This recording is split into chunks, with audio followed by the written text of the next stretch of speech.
अस्सलामुअलैकुम, आप देख रहे हैं प्रोग्राम एक पेज और मैं हूं फरवा वहीद। नाजरीन, ISPR की जानिब से जारी एक बयान में बताया गया कि साबिक लेफ्टिनेंट जनरल फैज़ हमीद को 14 साल कैद बामुशक्कत सुना दी गई है।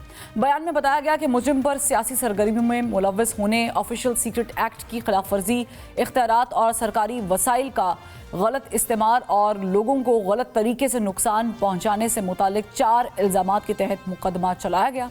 ISPR ने कहा कि तवील कानूनी कार्रवाई के बाद मुजरिम को तमाम इल्ज़ामात में कसूरवार पाया गया, जिस पर कोर्ट ने 14 साल कैद बामुशक्कत की सज़ा सुनाई।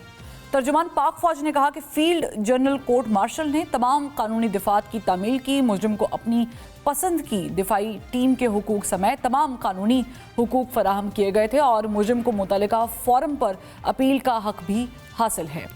ISPR ने कहा कि सियासी अनासर के साथ मिलकर सियासी इश्तियाल अंगेजी और अदम इस्तेहकाम को हवा देने और बाज़ दीगर मामलात में मुजरिम के मुलव्वस होने से अलग से निपटा जाएगा।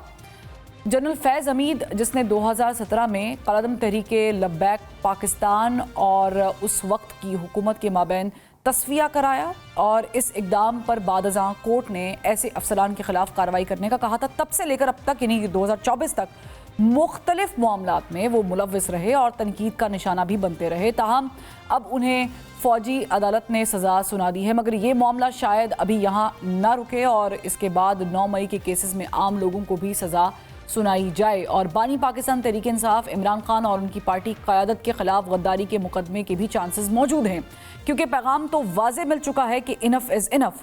अब यहाँ पर क्वेश्चन ये है कि क्या पाकिस्तान तहरीक इंसाफ जारहाना और मज़ामती सियासत का रास्ता अब इस वक्त तर्क करके मुज़ाकरात की राह अपनाएगी और मौजूदा सियासी मंजरनामे पर जो फैज़ हमीद को मिलने वाली सज़ा है उसके असरात क्या मुरतब हो सकते हैं, इस पर बात करेंगे। मैं पैनल में ज्वाइन किया है सीनियर जर्नलिस्ट और एनालिस्ट का पैनल है। इरशाद अहमद आरिफ साहब हमें ज्वाइन कर चुके हैं, हसन अयूब साहब ज्वाइन कर चुके हैं और साथ ही साथ हफीज़ुल्लाह नियाज़ी साहब भी हमें ज्वाइन कर चुके हैं। तीनों का बहुत शुक्रिया।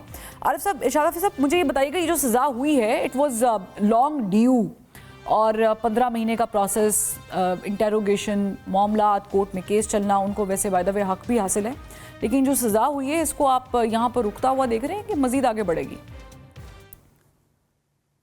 देखिए, ये आगे बढ़ने का जो मामला है इससे तो मैं कुछ कहने की पोजीशन में नहीं हूँ। और आगे बढ़ेगा तो क्यों बढ़ेगा और अगर नहीं बढ़ेगा तो उसकी वजह क्या होगी। लेकिन पाक फौज में सज़ा व जज़ा का जो एक निज़ाम है उसके तहत ये पहला वाक़या नहीं है। इससे पहले जनरल ज़ियाउद्दीन भट्ट को सज़ा हो चुकी है, असद दुरानी साहब को सज़ा हो चुकी है और भी कई वाक़यात ऐसे पेश आ चुके हैं। तो उस सिलसिले की एक कड़ी है। और लेकिन ये है कि इन पर जो इल्ज़ाम लगा है सियासत में मुलव्वस होने का, और ये मालूम नहीं कि ये सियासत में जब रिटायरमेंट के बाद जो 2 साल का अरसा होता है उस वक्त सियासत में मुलव्वस होने का जुर्म है इनका, या दौरान मुलाजमत जो सियासत में मुलव्वस हुए ये उसकी सज़ा उनको मिली है और अख्तियारात से तजावुज़ करने का और माली मामलात में मुलव्वस होने का।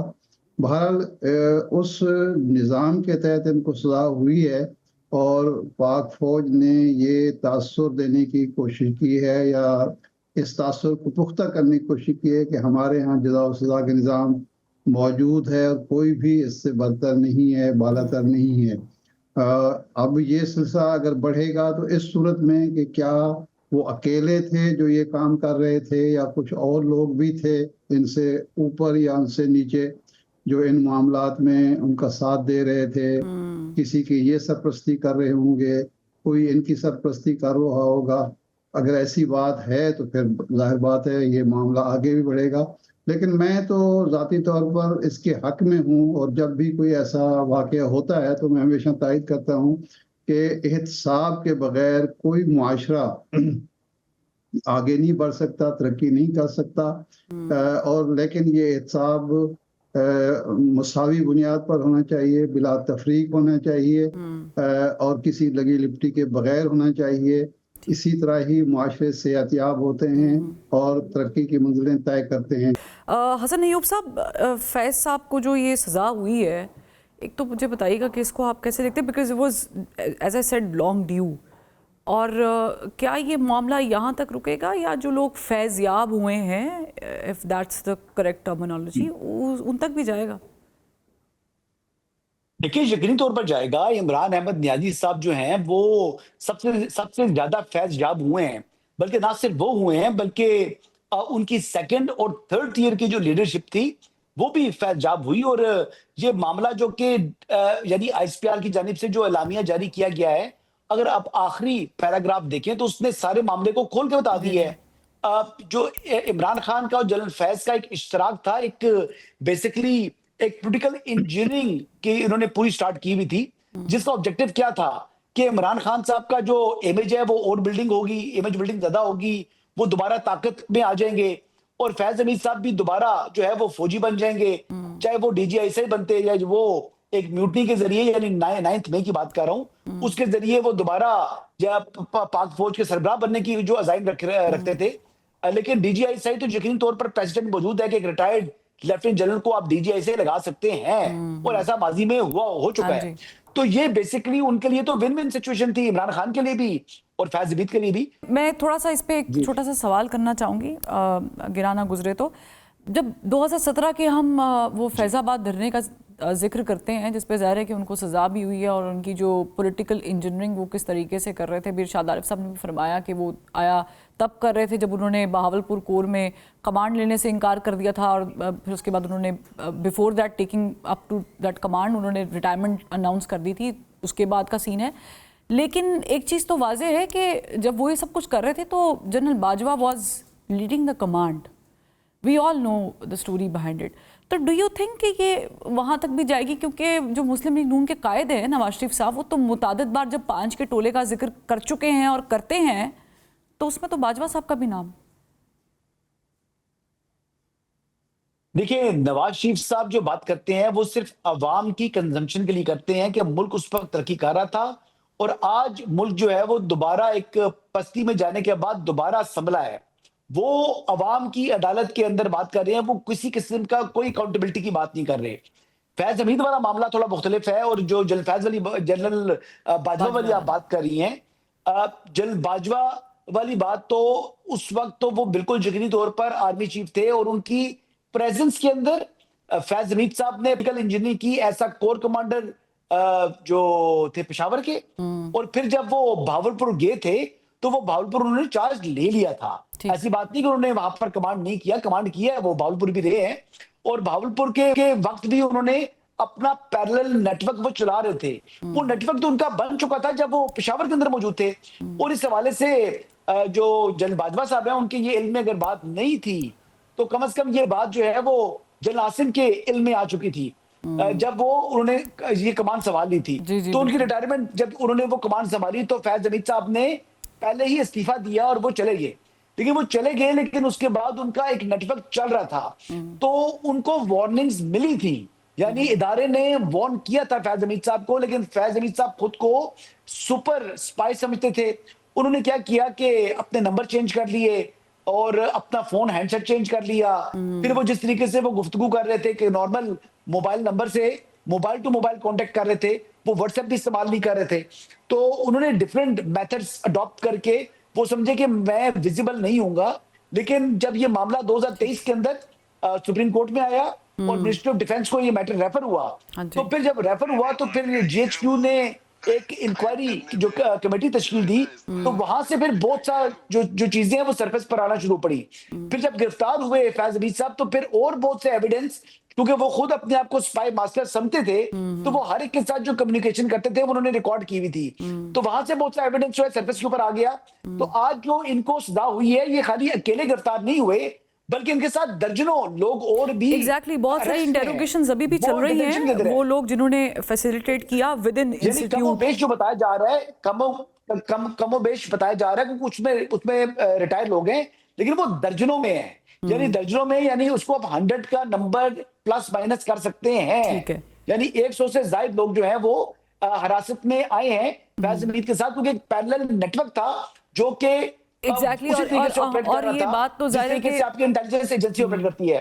एग्जैक्टली अब बिल्कुल सही कह रहे हैं, क्योंकि इस पूरे नेटवर्क को ना सिर्फ पकड़ा गया, इंटेरोगेशंस अभी भी चल रही हैं। जैसे कि बताया कि कुछ इल्ज़ामात तो साबित हुए हैं, कुछ इल्ज़ामात की इंटेरोगेशन अभी भी चल रही है, ना सिर्फ फैज़ हमीद से बल्कि दीगर उन लोगों से भी जो मुलव्वस थे।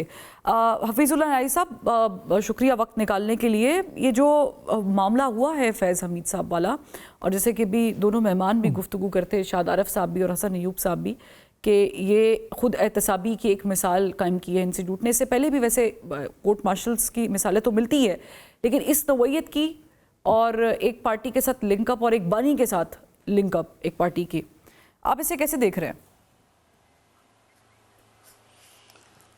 देखें जी, मेरा ख्याल है कि इमरान खान साहब जो हैं, मेरे नज़दीक तो हमेशा से एक जुमला गैर मुतरज़ा था, बल्कि फैज़ हमीद और बाजवा का जो सबसे बड़ा जो जुर्म है इस कौम के ख़िलाफ़, जो बहुत सारे जराइम, उनमें एक ये भी है कि बैठे बिठाए पूरे निज़ाम को तलपट करके एक अच्छा बड़ा निज़ाम चल रहा था और उसके अंदर बहुत सुकून हो गए, उसके अंदर बहुत सुकून हो गए, लेकिन बाहर एक निज़ाम चल रहा था उसको तलपट करके और इमरान खान साहब को उन्होंने मुतारफ़ कराया।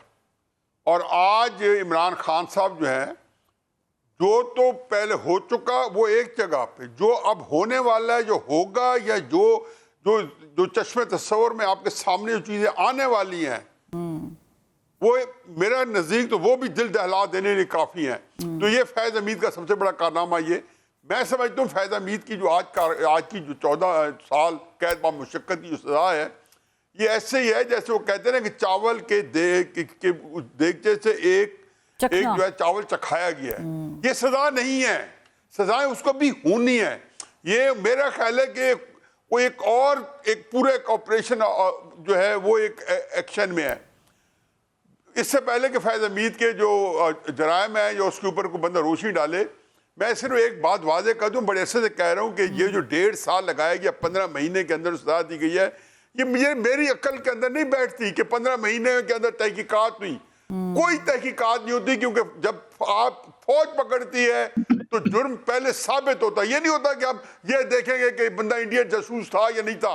ये पाकिस्तान के खिलाफ लियाकत अली खान जो कंस्पिरेसी केस हुआ था 1952 में, क्या वो कंस्पिरेसी कर रहे थे या नहीं कर रहे थे?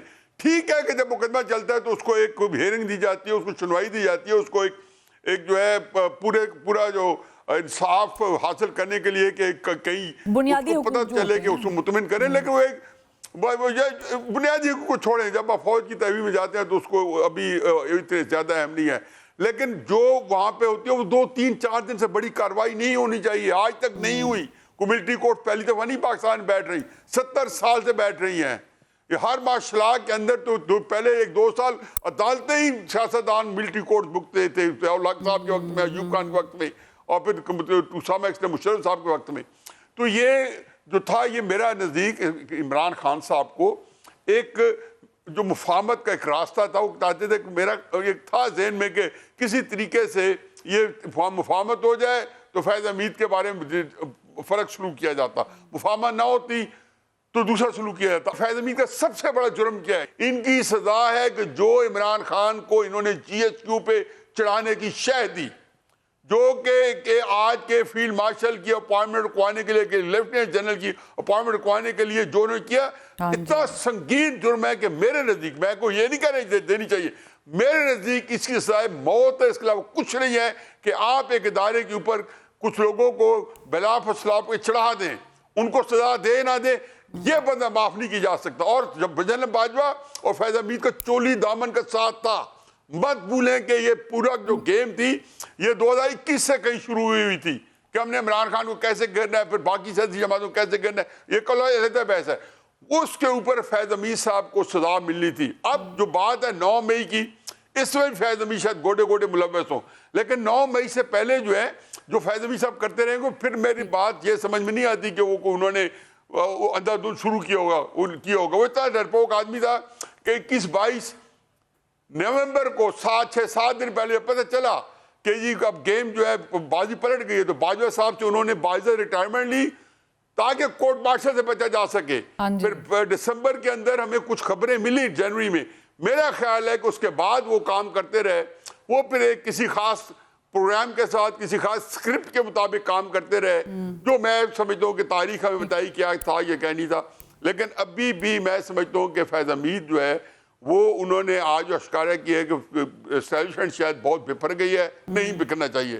ताकतवरों को इतना गुस्सा नहीं आना चाहिए। इस मुल्क के अंदर एक बात जो है वो उसको जिससे जरूर करें, जिसका इदराक शायद हसन को इतना ना हो, लेकिन इरशाद आरिफ साहब उसकी ज़्यादा मुबालगी हद तक उनको इदराक हो कि इस वक्त पाकिस्तान के अंदर दो कुव्वतें हैं, एक अस्करी है, एक अवामी है, और दोनों को एक सफ़े पे यकजा होना पड़ेगा, वगरना ये मुल्कों के लिए जानलेवा होता है। और इसको बहुत ये दोनों को यकजा होना पड़ेगा, और उसकी चाबी, उसके लिए अक्ल चाहिए, उसके लिए ताकत नहीं चाहिए। वो आप कोई हटदर्मी से फैसला करेंगे।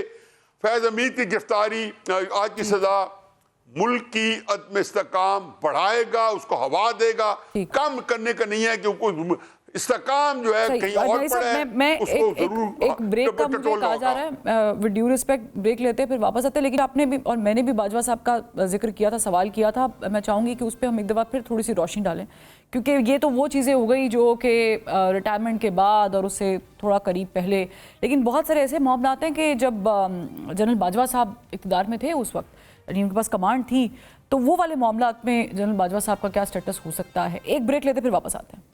Welcome back.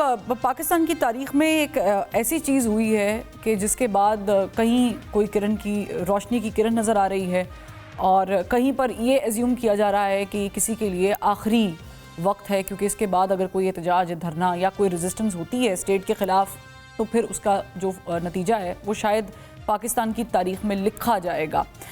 इरशाद आरिफ साहब, चूँकि अभी न्याई साहब ने बड़ी डिटेल में डिस्कस किया, आपने भी किया, सनीब साहब ने भी, सवाल मेरा वहीं पर वापस आता है कि बाजवा साहब के किरदार को क्या इस पूरे एपिसोड में माइनस किया जाएगा या ऐसा नहीं है?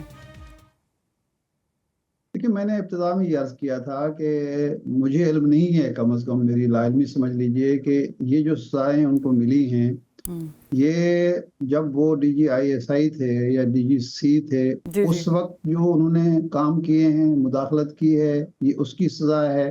अख्तियारात का नाजायज़ इस्तेमाल तो ज़ाहिर उस वक्त हुआ है, लेकिन जो दूसरा उसका सियासी पहलू है, सियासत में मुदाखलत का मामला है, क्या उस वक्त का है या उसके रिटायरमेंट के बाद का है? अगर तो पहले का है तो फिर तो जनरल बाजवा साहब लाज़मन उसमें मुलव्वस होंगे, लेकिन अगर बाद का है तो फिर जाहिर बात है इनका इंडिविजुअल होगा, और ये सियासी लोगों के साथ जो रवाबित होंगे वो इसकी जद में आएंगे।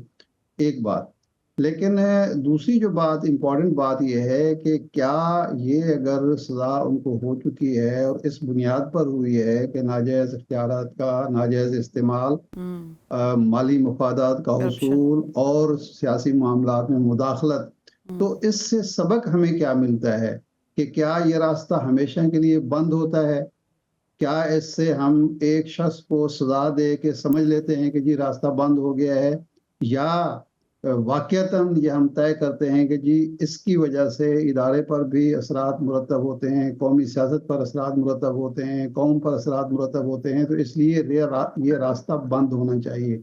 अगर तो हम रास्ता बंद एक शख्स की कुर्बानी देकर या एक आला ओहदेदार को सज़ा देकर ये रास्ता हमेशा के लिए बंद कर देते हैं, तो ये बहुत ही खुशाइंद है और हम सब उसकी तायद करेंगे, हिमायत करेंगे।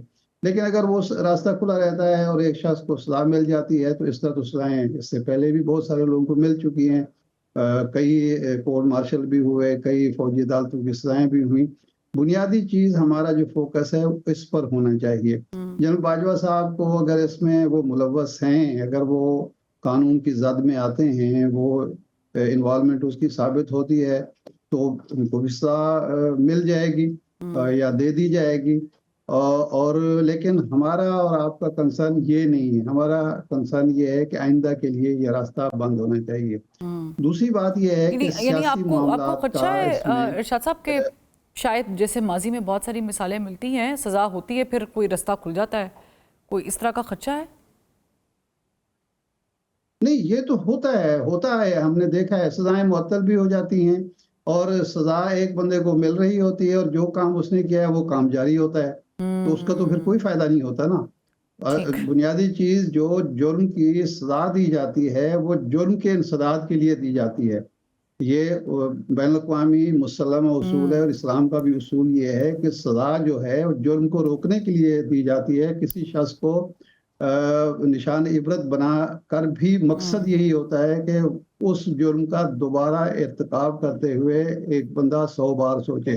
लेकिन अगर वो जुर्म होता रहता है और सज़ाएं मिलती रहती हैं तो फिर तो वो एक बेमानी चीज़ होती है। अब दूसरा पहलू जो है जिसकी तरफ नियाज़ी साहब इशारा कर रहे हैं, अगर वो एक पंडोरा बॉक्स खुलता है और एक बड़े पैमाने पर सियासी लोग भी इसकी ज़द में आते हैं, तो उसके बारे में फिर हमारी मुक़्तदरा को, हमारी रियासत को ये सोचना होगा कि क्या इस वक्त के हालात जो हैं उसके लिए फेवरेबल हैं, साज़गार हालात हैं, और वो काम अगर हम करेंगे तो उसके नतीजे में पाकिस्तान का इस्तेहकाम यकीनी होगा, पाकिस्तान तरक्की और खुशहाली की मंजिलें हासिल करेगा, या जिस तरह जो खदशा नियाज़ी साहब महसूस कर रहे हैं कि उसके नतीजे में हम मज़ीद अदम इस्तेहकाम की तरफ जाएंगे। ये बहरहाल सोचने की ज़रूरत है, क्योंकि ज़ाहिर है हर मामला जो है ताकत से तय नहीं होता, ताकत से हल नहीं होता हर मसला, बल्कि अक्ल व फ़हम, ज़ाहिर है कुछ चीज़ों में आपको तदब्बुर और फरासत थोड़ी चीज़ें टोन डाउन रियासत करनी को पड़ती हैं। सबूत देना। एग्जैक्टली कुछ चीज़ों को टोन डाउन करना पड़ता है। वाकई ये बुनियादी सवाल है कि अच्छी बात है अगर खुद एहतसाबी हुई है, खुद एहतसाबी का अमल हुआ है, ऐसा नहीं साहब, लेकिन हमारे मुल्क का इस वक्त बहुत बड़ा मसला ये है कि हम हर तरफ अफरा तफरी देख रहे हैं, अदम इस्तेहकाम देख रहे हैं। क्या ये इसमें हेल्प आउट करेगा या नहीं करेगा? My question to you is के टाइमिंग बड़ी इंपॉर्टेंट है, क्योंकि एक लंबे अरसे से हम देख रहे थे 9 मई जब से हुआ है उसके बाद से अब तक एक the institute had given ample amount of time to Imran Khan and to others as well। उसमें प्रेस कॉन्फ्रेंसेस भी हुई, सारा कुछ मामलात भी चले, बट अभी जब ये सज़ा हुई है इससे थोड़ा एक हफ़्ता पीछे चले जाएं, एक बड़ी प्रेस कॉन्फ्रेंस हुई, DGISPR ने बड़ा ब्रीफ किया एक ट्वीट के बाद, और उससे पीछे भी अगर आप चले जाएं तो एक चेंज हुआ कमांड में, एक नई command I. How do you see that timing? देखिए, टाइमिंग इसकी एक ड्यू कोर्स था जिसके तहत ये चीजें चल रही हैं। फील्ड कोर्ट मार्शल जो है वो नए सब कह रहे थे कि बिल्कुल जल्दी हो जाता है। ये तकरीबन कोई 2 हफ्ते पहले केस कंक्लूड हो गया था, लेकिन उसके बाद जो जजमेंट थी, ये जो फैसला था, उसकी वेटिंग हुई है। ये 2 हफ्ते पहले आप वो बता रहे हैं जब DGISPR साहब ने बताया था मीडिया में कि फैज हमीद साहब के बारे में बड़े जिक्र हो रहा है, we are up to that. जी, उन्होंने कहा था कि जो ही उसका फैसला आएगा तो सबसे पहले मीडिया के साथ शेयर कर दिया जाएगा। तो उसकी यानी इसको जो लीगल टीम थी उन्होंने फैसले की जांच पड़ताल की है। अपने फैसले को उन्होंने परखा है कानून की कसौटी के ऊपर, और फिर ये फैसला जारी हुआ है। फैसला ऐसे जारी नहीं हो गया कि यानी एक जज साहब आए और उन्होंने फैसला लिख दिया, जैसे नॉर्मल रूटीन के अंदर मुकदमात के अंदर होता है, आप किसी ट्रायल कोर्ट में देखते हैं।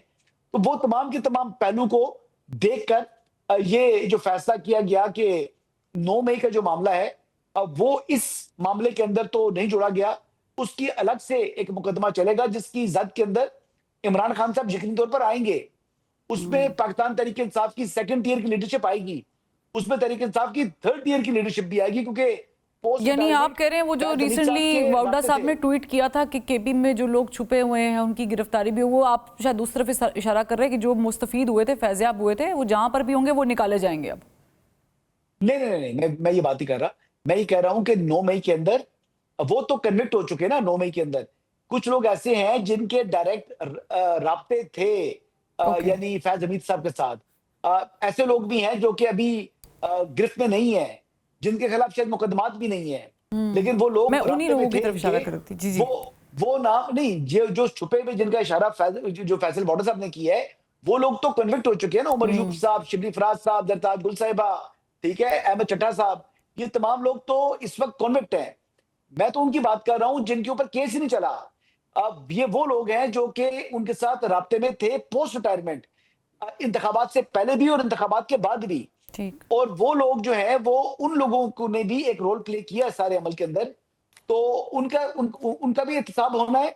और साथ वो सहूलतकार जो कि सिस्टम के अंदर मौजूद थे, चाहे वो जुडिशियल सिस्टम था, चाहे वो ब्यूरोक्रेसी थी, वहां के अंदर जो लोग मौजूद थे जो कि सहूलतकारी प्रोवाइड कर रहे थे इमरान खान साहब को, फैज हमीद साहब के कहने के ऊपर, उन लोगों के ऊपर भी गिरफ्त जो है वो आएगी, वो भी काबिल गिरफ्त होंगे, वो भी मामले के अंदर आ सकते हैं। यानी आप कह रहे हैं इसमें से सब कौन फड़े कौन से आएंगे, जाएंगे? कितने लोग, सादा अल्फाज में जी बिल्कुल सब तो नहीं, लेकिन जो मुलविस थे वो फड़े जाएंगे। हाँ, वो सब ये से मुराद वही है। अब आप और मैं तो हो जी, नहीं सकते। अच्छा, एग्जैक्टली। आपका मैं कुछ कह नहीं सकता, मैं तो नहीं हूं। नहीं सर, लेकिन मुझे आपका आप मुझे रहने शुबा है थोड़ा सा। दें। मुझे मैं बहुत सही हूँ अपनी जगह पर। मेरा कोई ताल्लुक नहीं है। जो जीएचक्यू हमला केस चल रहा है वो एक अलग केस है। ये जो 9 मई का केस है, ये तो ओवरऑल पूरे रियासत अच्छा, के वैसे मेरे तमाम के अभी तमाम- चूंकि आपने जीएचक्यू हमला केस पे जिक्र कर दिया और आपने म्यूटनी का भी जिक्र किया, and we all know the story behind it, जाहिर है कि अब कड़ियों से कड़ियां मिलाएं तो मेरा ख्याल से किसी आम बंदे को भी चीज़ समझ आ जाती है। हसन साहब, क्विकली मुझे बताइएगा, मैं फिर न्याजी साहब से भी ये सवाल करना चाहूंगी, वो उनका क्या बनेगा जिन्होंने प्रेस कॉन्फ्रेंसेस कर ली हुई है 9 मई की? जी, ये मौका मिला था पीटीआई के तमाम लोगों को। जो कॉन्सेप्ट ऑफ रिपेंटेंस है, यानी माफी जो है वो इस्लाम में उसकी गुंजाइश मौजूद है, और स्टार्टेड फ्रॉम जो कुरान में बताया जाता है कि आदम अलैहिस्सलाम से भी गलती हुई थी, तो उन्होंने गलती की माफी मांगी, तो उनको माफ कर दिया गया। लेकिन उन लोगों ने जिन्होंने माफी मांग ली, प्रेस कॉन्फ्रेंस कर दी, उनकी तो माफी होगी, लेकिन इब्लीस की जो है वो माफी नहीं हुई, क्योंकि उसने सरकशी की थी। तो यहां पर भी अगर उसी तरह की मिसाल दी जाए, तो खान साहब की ने या उनकी जमात ने इसको फॉल्स फ्लैग कहा था, इसको अपनी गलती तस्वर नहीं किया था। तो concept of repentance driven from Islam, उसी पर अमल दरामद करते हुए जिन लोगों ने माफी मांग ली थी, रियासत ने उनको माफ कर दिया। और फिर खान साहब का एक तारीखी जुमला तो वैसे भी लिखा गया है तारीख में कि जब इस तरह मुझे पकड़ेंगे तो फिर इस तरह तो होगा। तो ये जो जुमला है वो दोबारा होगा। Exactly, thank you for reminding me the whole sentence. Niazi साहब, मैं इंटरेस्टेड हूँ, ये मुझे बताइएगा कि हम फैज साहब पे बड़ा तबसरा कर रहे हैं, who took more advantage? Khan साहब ने ज्यादा फवाइद हासिल किए हैं, वो चला रहे थे फैज साहब को, कि फैज साहब चला रहे थे? 20 अक्टूबर 2020 में नवाज शरीफ साहब ने गुजरांवाले तकरीर की थी, पीडीएम का वोट कैंपेन जो कि बाजवा और फैज हमीद की ऑर्केस्ट्रेटेड थी। तो मियां साहब ने, हमारे परसों चौथ भी बिलावल साहब से मुलाकात हुई, तो बिलावल साहब कह रहे थे कि मियां साहब की उस तकरीर ने हमारा पूरा निज़ाम सबोटेज कर दिया। मैंने उसको कई कॉलम में लिखा है कि जी उस तकरीर में जो पूरा निज़ाम था कि उसके बाद इमरान जो तहरीक अदम एतमाद 2022 में आई है, यही तहरीक अदम एतमाद जनवरी फरवरी 2021 में आनी थी, और ये पीडीएम के जलसे से करके फिर सेनेट का इलेक्शन होना था, फिर चेयरमैनशिप मिलनी थी, ये सारे निज़ाम दरम भरम हो गए। उसको एक तरफ छोड़े, उस तकरीर में नवाज शरीफ साहब ने क्या कहा था? उसने कहा था इमरान खान साहब एक सिर्फ मोरा है, मेरे असल मुजरिम जो है बाजवा और फैज हमीद है, मेक नो मिस्टेक। अब इस एक फिक्रे के अंदर पूरा एक पैराडाइम है, उसके अंदर पूरा आपका एक पूरा डॉक्ट्रिन है, एक पूरी कहानी छुपी है। आज भी जो इमरान खान के ऊपर सबसे ज्यादा लेते हैं, बिल्कुल नहीं, इमरान खान को एक नहीं थी 100 दफा फांसी दे, लेकिन मत भूलें कि इमरान खान एक मोरा था, इसके बेनिफिशियरी भी अलग थे। अब मैं पहले दो बातों का जवाब दे दूं। पहली बात तो यह है कि आपने ये हसन से पूछा है कि जी वो 9 मई के जो लोगों को माफी मांगी है, उन्होंने बड़ा खूबसूरत इस्लामी जवाब दिया, मुझसे भी इस्लामी जवाब ले लें। आपने हम सब ने एक वाकया पढ़ा है गुज़वा ओहद का, कि जब गुज़वा ओहद हो रही थी तो मुसलमान वो जंग जीत रहे थे, लेकिन मालिक एक पहाड़ की चोटी पे आमद सल्लल्लाहु अलैहि वसल्लम ने 50 तीर अंदाजों को बिठाया था कि आप कुछ हो जाए आपने जगह नहीं छोड़नी। जब ये मशहूर है कि मुसलमान जंग जीत गए तो माले गनीमत समेटने के लिए वो नीचे उतर आए, और उसमें रसूल सल्लल्लाहु अलैहि वसल्लम जो कि ज़ात मुबारक शहीद होते बची, बल्कि मशहूर हो गया कि आप की ज़ात मुबारक शहीद हो गई है। वो 50 ये पूरा वो अब हमें वाकया पता है, वो जब उनका दंदान मुबारक बड़ा मुसलमानों को शिकस्त हो गई थी, फतह शिकस्त में तब्दील हो गई थी कि 50 तीरंदाजों ने माल गनीमत समेटने के लिए अपनी जगह छोड़ दी। ये 9 मई में ये लोग माल गनीमत समेट रहे थे, हमारे जो बहुत ज़हीन फतीन लोग हैं, इनको भूल गए थे सानिया 9 मई। मैं इनको अक्सर कहता हूँ कि इतना बड़ा सानिया था तो ये माल गनीमत में क्यों लग गए थे? अदम इस्तेकाम पार्टियां क्यों बनाई थी? अदम इस्तेकाम पाकिस्तान पार्टी क्यों बनाई थी? ये सारी बनाई। देखो ये जरूरी नहीं कि जिनके पास ताकत हो उनके पास अकल भी हो, इन्होंने कई दफा मैसअप कर रखा है। 9 मई के ऊपर बजाय 30 मई तक ये सारे फैसले हो जाते, जो आज फैसले हो रहे हैं ये 30 मई तक होने थे। लेकिन क्राइसिस क्या था? उनका ख्याल था कि ये तो वो आराम से सारी तरीके से हमारी तो शिफ्ट हो गई है और ये खत्म हो गई, पहले तो एमएनए एमपीए संभाले और फिर ये बस ये वो चीज थी कि जिसने इनके लिए आज तक मुसीबत का काट दिया। मैं कहता हूं कि मेरी आज बात एक लिख लें और कभी मेरे मुस्तशर हसन जो है इसके ऊपर जरूर कभी तजिया करें कि जो ये करना चाहते हैं अब कभी भी नहीं कर पाएंगे, क्योंकि इमरान खान साहब इनकी तवक्को से ज्यादा चालाक निकला है, शातिर निकला है, ज्यादा अच्छा लड़ने वाला निकला है, ज्यादा फोरबियर निकला है। फिर इसके एक और बात बता दूं आपको कि ये केस जहां नहीं खत्म होना, मैंने अभी तो आपको एक बताया ना कि जो कि असल जुर्म जो फैज हमीद को भाजपा का है वो अपने दायरे के खिलाफ इमरान खान को इस्तेमाल करना है, लेकिन उसके लिए असल जो कारीगर थे, असल जो इंजीनियर थे वो फैज हमीद और जनरल बाजवा थे। क्यों कर रहे थे? माशरा लग जाए। लेकिन इसको भी छोड़े, अरशद शरीफ का कातिल जब मिलेगा जी जी जी जी सारे राज खुल जाएंगे। इमरान खान साहब पे किसने गोलियां चलाई ये कौम को पता चलना चाहिए। लियाकत अली खान की तरह इसको सुलाना नहीं है, पता चलना चाहिए कि इमरान खान पे गोली चलाने वाले कौन बेनिफिशियरी थे।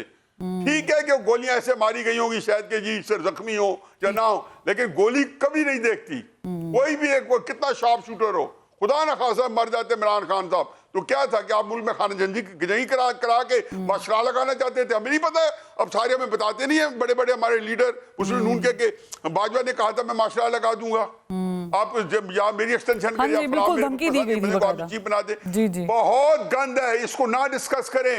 आपके चैनल मुतहम्मल नहीं हो सकते। ये मेरे और हसन जैसे बंदे ही को बात कर सकते हैं, ना आप कर सकते हैं, ना शायद आरिफ साहब कर सकते हैं कि आप लोग पाबंद हैं। मुझे नहीं पता कि हसन आजकल कहीं पे एंगेज है या नहीं है, लेकिन अगर फ्रीलांसर है तो वो ये कर सकता है, मैं कर सकता हूँ। ये बहुत इस पाकिस्तान को हमने बड़ी मेहनत से उजाड़ा है। मैं यकीन है इतनी डिप्रेशन है कि मैंने टेलीविजन पे एक साल से आना छोड़ा हुआ है कि क्या फायदा यार, ये आप लोग जबरदस्ती लाते हो सिवाय डिप्रेशन। क्या ये आपके सामने सारी बातें हैं, ये कहां जाएंगे? इमरान खान ने बहुत गलत काम किया जो इतनी सख्त जबान इस्तेमाल किया, लेकिन अब भी उसका कुछ अब उनको समझ नहीं आ रही कि इसको किसी जेल में मुंतकिल करें, यहाँ रखें।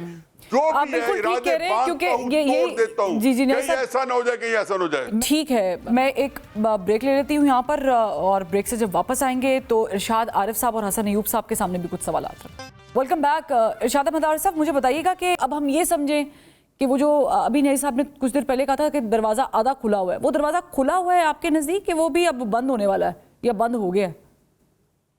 देखिए, किसी भी रियासत में, किसी भी मुआशरे में अगर दरवाजे बंद हो जाएं, एक बिल्ली के लिए भी आप कमरे में उसको बंद कर दें और दरवाजे खिड़कियां बंद कर दें तो फिर वो भी ख़तरनाक हो जाती है। दरवाजे तो कभी बंद होने नहीं चाहिए।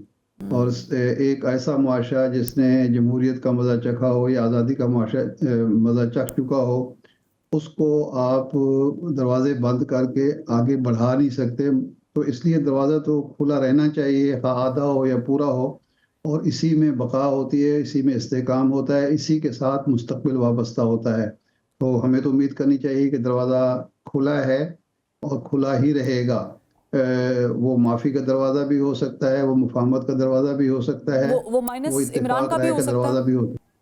नहीं, देखिए, माइनस इमरान खान वाली जो बहस है ना, मेरा ख्याल है कि ये इस मुल्क में पहली दफ़ा नहीं हो रही है, इससे बहुत दफ़ा हो चुकी है। माइनस नवाज शरीफ भी हो चुकी है, माइनस बेनज़ीर भी हो चुकी है। ये माइनस की तो अयूब खान के दौर में भी हम सुना करते थे, हम तालिब इल्म थे। तो माइनस वाला जो दरवाज़ा है वो कभी खोलने की कोशिश ज़रूर की जाती है, लेकिन कभी खुला नहीं है। माइनस का दरवाज़ा बंद ही रहना चाहिए कि उससे कभी कुछ हासिल नहीं हुआ। मियां नवाज शरीफ साहब जब जद्दा चले गए थे तो वो एक वक्त था जब इस ख्वाहिश को अमली जामा पहनाया जा सकता था कि मियां नवाज शरीफ साहब की एक सतर की खबर नहीं छप सकती थी, लेकिन वो माइनस नहीं हुआ और माइनस करने वाले जो हैं वो माइनस हो गए। तो ये माइनस का दरवाज़ा सियासत में नहीं होता, और सियासत जो होती है वो दो चार नहीं होती, कभी 5 हो जाती है, कभी 3 हो जाती है। तो इसलिए इस बात को समझने की ज़रूरत है। और ताकत से कभी ना कोई माइनस हुआ है। माइनस देखा ना, पीपल्स पार्टी पंजाब से उस वक्त जब निकली, जब जनाब ज़रदारी साहब ने और पीपल्स पार्टी ने खुद गलतियां की, वरना परवेज मुशर्रफ का जब भी उसको माइनस नहीं कर सका और जनाब ज़िया-उल हक का जबर और दौंस धांधली भी उसको माइनस नहीं कर सका। तो मैं तो मुफाहमत की बात कर रहा हूँ, तो मैं तो आगे बढ़ने की बात कर रहा हूँ। डेडलॉक जो और है इसी इसी की उसको हमें खत्म होना जी चाहिए। जी इसी की हमें और सजाओं का जो मैं खुद हामी हूँ, एहतसाब का हामी हूँ, लेकिन वो बिला तफरीक होना चाहिए।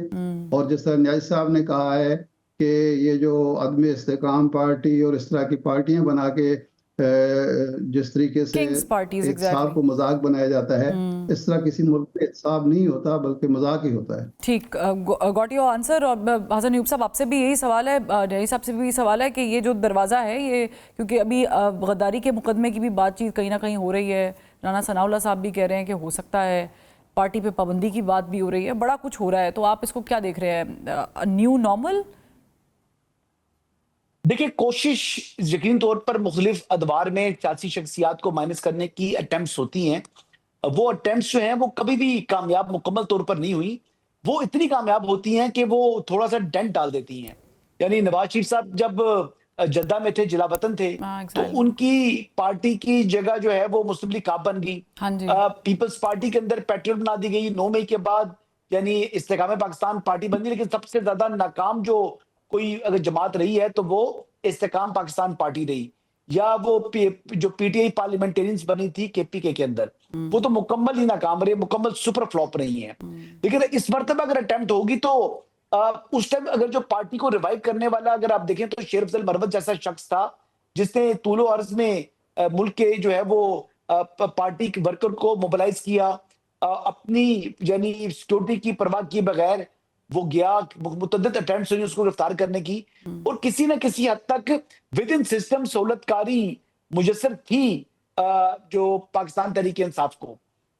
इस मरतबा इमरान खान साहब को यानी माइनस करना फिर भी मैं कहूंगा कि कामयाबी कभी भी नहीं होगी। हाँ, डंट अगर बहुत भी इफेक्टिवली किया तो एक बड़ा डंट डाल देंगे तहरीक इंसाफ को।